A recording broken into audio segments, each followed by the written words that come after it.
noite em que Jesus rompeu o inferno, ao ressurgir da morte vencedor, de que nos valeria ter nascido, se não nos resgataste em seu amor?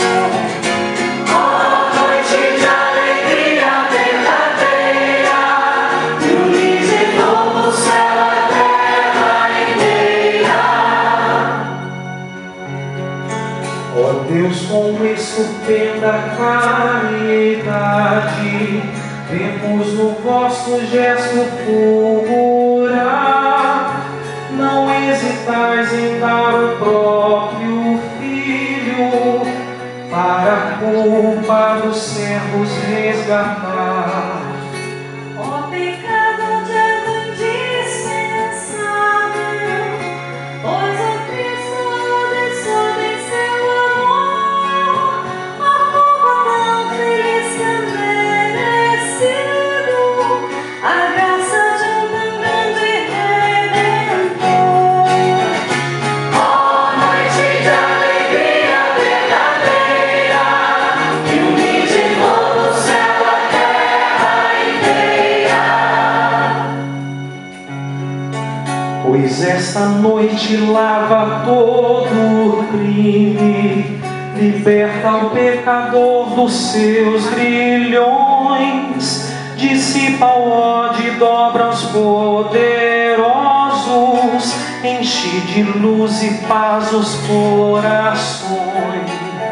Ó noite de alegria verdadeira, que prostra o farol e ergue os hebreus, que ande de novo o céu, a terra inteira, rondou na treva, na luz de Deus. Ó noite de alegria verdadeira, de unir de novo o céu, a terra inteira. Na graça desta noite o vosso povo acende um sacrifício de louvor.